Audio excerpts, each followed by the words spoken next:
തന്റെ പരിശുദ്ധാത്മാവിന്റെ നാമത്തിൽ ആമേൻ. നവംബർ 14 വെള്ളിയാഴ്ച. അമ്മേ പരിശുദ്ധ അമ്മേ, അമ്മേ പരിശുദ്ധ ദൈവമാതാവേ, കൃപാസനത്തിലൂടെ ഞങ്ങളുടെ ദേശത്തിന് അമ്മ മധ്യസ്ഥം തേടി എല്ലാ അനുഗ്രഹങ്ങൾക്കും കൃപകൾക്കും ഞങ്ങളിപ്പോൾ ഹൃദയം നിറഞ്ഞ നന്ദി പറയുന്നു. അമ്മേ പരിശുദ്ധമ്മേ ദൈവമാതാവേ, 2004 ഡിസംബർ 7 ഉച്ചകഴിഞ്ഞ് 2 സംഭവിച്ച അമ്മയുടെ പ്രത്യക്ഷപ്പെടലിനെ തിരുസഭയ്ക്ക് സമർപ്പിച്ചിരിക്കുന്ന പഠനരേഖകളുടെ സഭാത്മകമായ പഠനം ആരംഭിക്കുവാൻ ഞങ്ങൾ പ്രാർത്ഥിക്കുന്നു. അമ്മേ പരിശുദ്ധമേ, ഭൂസ്വർലോകങ്ങളുടെ രാജ്ഞിയായ അങ്ങയുടെ ഭൗമസംരക്ഷണത്തിന് പ്രപഞ്ചപ്രദേശത്തെ തിരുസഭ പ്രതിഷ്ഠിക്കുവാൻ ഈ പ്രത്യക്ഷീകരണം വഴി ഇടയാക്കപ്പെട്ട പരിശുദ്ധമേ, ജപമാലമാതാവേ, സകല കൃപാസനങ്ങളോടും ചേർന്ന് ഞങ്ങളിപ്പോൾ പ്രാർത്ഥിക്കുന്ന ഈ കുടുംബത്തിന്റെ പ്രത്യേക നിയോഗം മക്കളെ.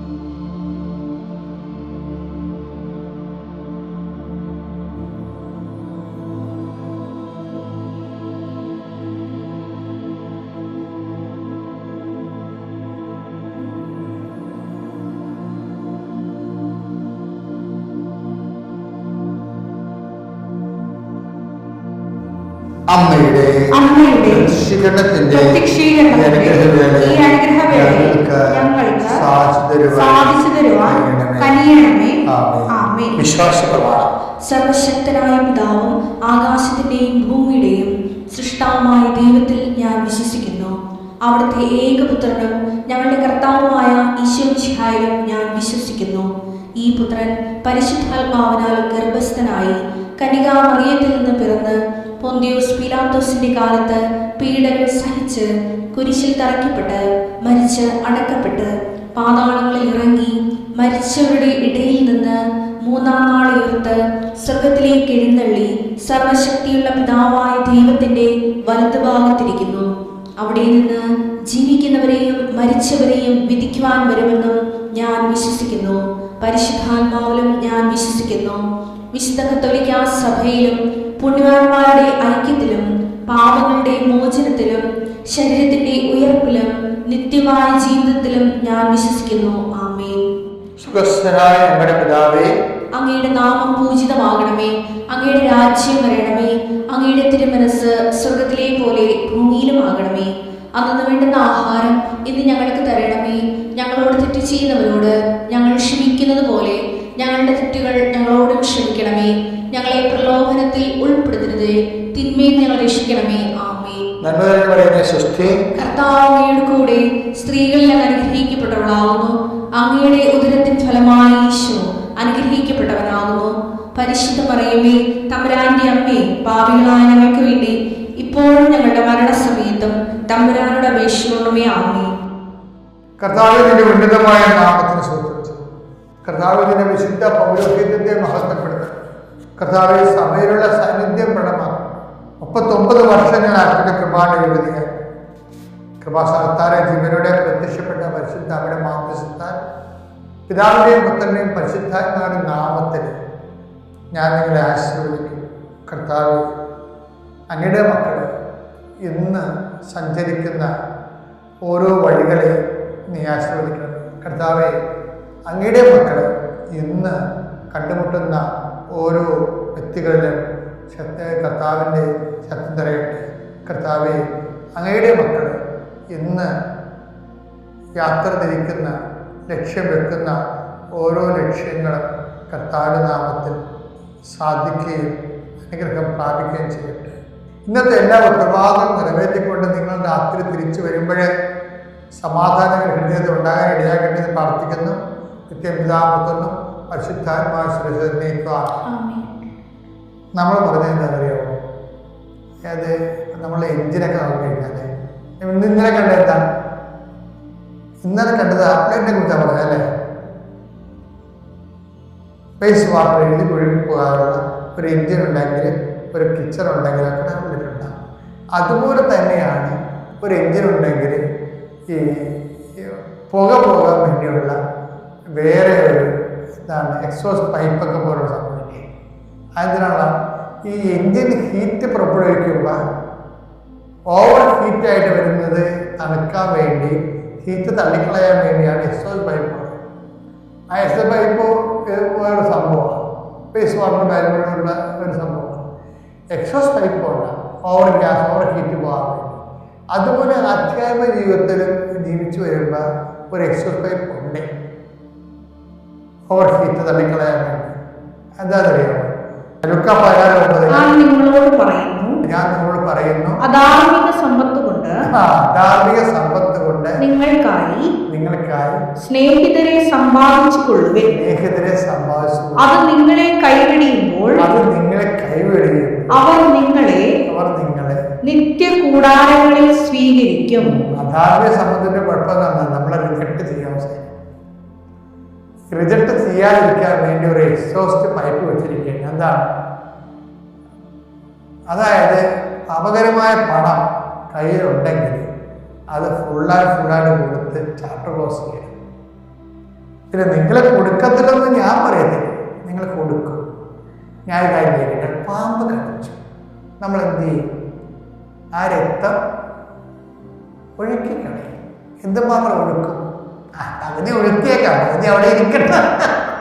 അങ്ങനെയാണ്. അല്ല, ഈ കള്ളത്തരം കളിച്ച് കള്ളക്കടമുണ്ടാക്കണമെന്നെല്ലാം ഈ ധാരാളം ചെയ്യുന്നുണ്ട്. പക്ഷെ എന്താണ്? പാമ്പ് കടിക്കുമ്പോൾ പകുതി രക്തം ഒഴുക്കിക്കളയും. പകുതി രക്തം അവിടെ ഇരിക്കുന്നു വിചാരിക്കുമോ? ഇല്ല, മൊത്തം ഒഴുക്കിക്കളയും. ആർക്കും സമ്പത്ത് ഉണ്ടെങ്കിൽ നിങ്ങൾ അതിൻ്റെ ഒരു അംശം ആൾക്കാർക്ക് കൊടുക്കും. പെണ്ണ് കെട്ടി ആൾക്കാരെ കല്യാണം കഴിപ്പിക്കാൻ വീഡിയോ വെക്കാനൊക്കെ കൊടുക്കും. പക്ഷെ പകുതി കിടയിലുണ്ടല്ലോ. അപ്പൊ കൈ ഇവിടുന്ന് രഹസ്യം പറയണതിന് മുമ്പ് ചാപ്റ്റർ ക്ലോസ് ചെയ്യേണ്ടി വരും. അധാർമിക സമ്പത്തിന്റെ കാര്യത്തിൽ ഇത് ഒരു ഔട്ട്ലെറ്റാണ്, എക്സോസ്റ്റ് പൈപ്പാണ്. എഞ്ചിന് ഓവർ ഹീറ്റ് തള്ളിക്കളയാൻ വേണ്ടി വെച്ചിരിക്കുന്നതാണ്. കർത്താവ് അതിനുള്ള പ്രൊവിഷൻ, ഈശോ ഉണ്ടാക്കിയൊരു പ്രൊവിഷൻ. അനുതാപം പോലെ, വേസ്റ്റ് വാട്ടറിന് അനുതാപം പോലെ വേസ്റ്റ് ഹീറ്റ് പോകുന്നതിന് വേണ്ടിയാണ് എക്സോ പൈപ്പ് വെച്ചിരിക്കുന്നത്. അതാണ് അധാർമിക സമ്പത്ത്. പക്ഷെ നമ്മളെന്താ ചെയ്യണമെന്ന് വെച്ച് കഴിഞ്ഞാൽ, അധാർമിക സമ്പത്തുള്ള ആൾക്കാരും കണക്ക് സർക്കാരിനെ വെട്ടിക്കുന്നവരും അല്ലാത്ത ആൾക്കാരും ഒക്കെ പലതരത്തിൽ സഹോദരന്മാരെ പറ്റിക്കുന്നവരൊക്കെ ഇല്ലേ, സഹോദരിമാരെ പറ്റിക്കുന്നവരുണ്ട്. അപ്പം അങ്ങനെയുള്ള ആൾക്കാരൊക്കെ ചെയ്യുമ്പോൾ ഈ സാധനം കൊടുക്കും. ഇനി അപ്പനെ അമ്മനെ കയ്യിലെടുത്തുകൊണ്ട് അമ്മളമാരെ പറ്റിക്കുന്നവരുണ്ട്. എന്തുമാത്രം പെമ്പിളരാണ്. പലപ്പോഴും സങ്കടം എന്ന് പറഞ്ഞാൽ എനിക്ക് ഈ കാലത്ത് പെമ്പിളർ എന്നോട് കടുത്തൊക്കെയുള്ളതെന്ന് അറിയത്തില്ല. എനിക്ക് തോന്നിയെങ്കിൽ സങ്കടകരമായ അവസ്ഥയുണ്ട്. പഴയ പല കുടുംബങ്ങളിലും ഏറ്റവും കൂടുതൽ വേദന അനുഭവിക്കുന്നത് ആൺപിള്ളേരാണ്. ഇന്നത്തെ കാലത്ത് വെച്ചാൽ ഈ പെൺപിള്ളേർ ഒന്നുകിൽ അവർ പഠിക്കും, മുതിർന്ന് പഠിക്കും, അവർക്ക് ജോലിയൊക്കെ വാങ്ങിക്കും. എന്നിട്ട് പിന്നെ എന്താ പറയുക, അവരാണ് മാക്സിമം അപ്പനും അമ്മനും ഉപയോഗിക്കുന്നത്. കാര്യം അവർ ഈ ആമ്പിള്ളേർക്കാണെങ്കിൽ ജോലി കിട്ടാൻ താമസിക്കും. അവർ ചില പഠിത്തത്തിനൊക്കെ പുറകായിരിക്കും. പക്ഷെ എന്ത് പറ്റും, അപ്പനും അമ്മയും പണമുള്ളവരുടെ കൂടെ അല്ലേ നിൽക്കത്തുള്ളൂ. അപ്പൊ അവരുടെ പണം, ശമ്പളക്കാരുടെ പണം വെച്ചുകൊണ്ട് അവർ പറഞ്ഞത് കേട്ടിട്ടുണ്ട്. അപ്പൊ ഈ ആമ്പിള്ളേർക്ക് എന്ത് പറ്റും, അവർക്ക് കല്യാണം കഴിക്കാൻ പറ്റണില്ല, അവർക്ക് പണമില്ല, അപ്പനും അമ്മയും കേൾക്കണില്ല. അവര് പെൺമക്കളെ പറഞ്ഞ മക്കളൊക്കെ അപ്പനമ്മ ഒപ്പിട്ട് കൊടുത്തിരിക്കും. അവസാനം ആരും വീട് പോയില്ലാതെ. ഇങ്ങനെയൊക്കെ ഉണ്ടാകുന്ന അനീതികൾ ഒത്തിരി ഉണ്ട്. അധാർമികമായ സമ്പത്ത് എന്ന് പറയുന്നതാണ്. അധാർമികമായ സമ്പത്താണ് കയ്യിലുണ്ടെങ്കിൽ എനിക്ക് തോന്നണത് ഫസ്റ്റ് ചെയ്യാവുന്നത്, നിങ്ങൾ സേതന്മാരെ സമ്പാദിക്കുന്നതിന് മുമ്പ് ആദ്യം നിങ്ങൾ ആരുടെ കയ്യിൽ നിന്നാണ് ആ പണം, ആർക്കാണ് നിങ്ങളിങ്ങനെ തരികട കാണിച്ചപ്പോൾ നഷ്ടപ്പെട്ടത്, അവർക്ക് തന്നെ തിരിച്ചു കൊടുക്കുന്നതായിരിക്കും നല്ലത്. അതും പറ്റിയില്ലെങ്കിൽ മാത്രമേ സേതന്മാർക്ക് കൊടുക്കാൻ പറ്റൂ. അങ്ങനെ രഹസ്യന്മാർ കൊടുത്ത ഈശോ പറഞ്ഞിട്ടുണ്ട്. പക്ഷേ അതുപോലെ പറഞ്ഞിട്ടുണ്ടാണ് ആദ്യം അത് ആർക്കാണ് നഷ്ടപ്പെടുത്തി അവർക്കാണ് അത് അറിഞ്ഞോ അറിയാതെയോ നിങ്ങൾ കൊടുത്ത് ചാപ്പ് പോസ് ചെയ്യണം. എൻ്റെ മക്കളെ, നിങ്ങളെ ഞാൻ പറയണത് ചിലപ്പോൾ വിശ്വസിക്കുന്നതിലിരിക്കും, പക്ഷെ നിങ്ങൾ പണി മേടിക്കും. എന്താ കാര്യം? ഈശോ പറഞ്ഞതിന് എനിക്കും പറയാനുള്ളത്, ഞാൻ പോകുന്നു, പക്ഷെ നിങ്ങൾ നിങ്ങളുടെ പാപത്തിൽ മരിക്കും. അതുപോലെ ഞാൻ അമ്മയെ നേരെ കണ്ടതുകൊണ്ടാണ്, സ്വർഗം എന്താണെന്നെ കുറിച്ച് എനിക്ക് വ്യക്തതയുള്ളതുകൊണ്ടാണ് ഞാൻ നിങ്ങളോട് കാർക്കശ്യമാണ് സംസാരിക്കുന്നത്. അല്ലാതെ താത്വിക പ്രബോധനം നടത്തുകയോ അല്ലാതെ ഒരു ദൈവശാസ്ത്ര പ്രമേയത്തിന് ഒരു നിലപാടെടുക്കുകയോ ചെയ്യണം അല്ല വിഷയം. അനുദിനമുള്ള ജീവിത പ്രശ്നത്തെ വിശിഷ്ടമായ ജീവിതത്തിൽ പാഴ്ചകൾ വരുമ്പോൾ അത് നമ്മൾ റെക്ടിഫൈ ചെയ്യണം. അല്ല നമ്മൾ ഒരു കാരണവശാലും ഒരു മനുഷ്യന് സോപ്പിട്ടിട്ടാ അവരെന്ത് വിചാരിക്കും ഇവരെന്ത് വിചാരിക്കുന്നത് പറഞ്ഞുകൊണ്ട് ഇന്നത്തെ കാലത്തെ പറ്റുന്ന രീതിയിൽ മനുഷ്യനെ സുഖിപ്പിക്കാൻ വേണ്ടി മാത്രം ആൾക്കാർ രക്ഷപ്പെടുത്താൻ വേണ്ടി ബൈബിള് വ്യാഖ്യാനിക്കേണ്ട കാര്യമൊന്നുമില്ല. രക്ഷപ്പെടാൻ ചില അണ്ണന്മാർ രക്ഷപ്പെടാതിരിക്കുന്ന കാരണം അവന്മാരുടെ കയ്യിരിപ്പ് അവന്മാരുടെ കയ്യിരിപ്പ് കൊണ്ട് തന്നെയാണ്. അവർ ദൈവത്തെ മാറ്റി നിർത്തി അവരുടേതായിട്ടുള്ള സുഖങ്ങൾക്ക് പോയിട്ട് പിന്നെ അതെല്ലാം കഴിഞ്ഞ് അതിൽ നിന്ന് പണിയും മേടിച്ച് വരുമ്പോഴാണ് മോങ്ങിക്കൊണ്ട് വരണത്. ചിലപ്പോൾ റിജക്റ്റായിട്ട് പറഞ്ഞിട്ട് കാര്യമൊന്നുമില്ല. പ്രഭു പ്രഭു ജനത്തിന് തുറന്നു തരണമേ, പോയി പണി നോക്കാൻ പറ്റും. പിന്നെ ഐ ഡോണ്ട് നോ യു, എനിക്ക് നിങ്ങൾ അറിയത്തില്ലെന്ന് ഞാൻ പറയണത്. ഇന്നിപ്പോ ബൈബിൾ എന്തുകൊണ്ടാണ് കാർക്കശ്യമായിട്ട് പ്രഘോഷിക്കാത്തത്? അനുതാപത്തെ കുറിച്ച് എന്താ പറയാത്തത്? ഞാനിതിനെക്കുറിച്ച് പറയുമ്പോൾ ചിലപ്പോൾ നിങ്ങൾ എന്നെ തെറ്റിദ്ധരിക്കും. ഭയങ്കരമായ ഒരു പ്രാർത്ഥന ആവശ്യമുള്ളൊരു മേഖലയാണ്.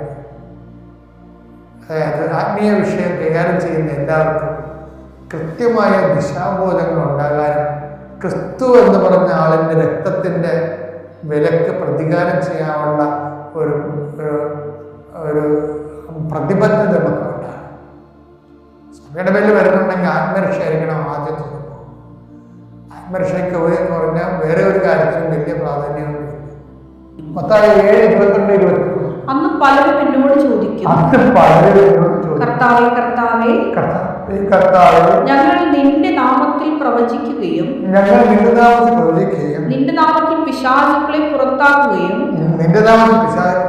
നിന്റെ നാമത്തിൽ നിരവധി അത്ഭുതങ്ങൾ പ്രവർത്തിക്കുകയും ചെയ്തില്ലേ? അപ്പോൾ ഞാൻ അവരോട് പറയും, നിങ്ങളെ ഞാൻ ഒരിക്കലും അറിഞ്ഞിട്ടില്ല. ഇതൊക്കെയാണ് അവസ്ഥ. നിങ്ങളെ ഞാൻ ഒരിക്കലും അറിഞ്ഞിട്ടില്ല. അനീതി പ്രവർത്തിക്കുന്നവരെന്ന് കൂടി ഉണ്ട്. ഈ അനീതി പ്രവർത്തിക്കുന്നവരെ എന്ന് പറയാതിരിക്കാൻ വേണ്ടിയാണ് ഈ അധാർമിക സമ്പത്ത് നമ്മുടെ കയ്യിൽ നിന്ന് കളയണത്.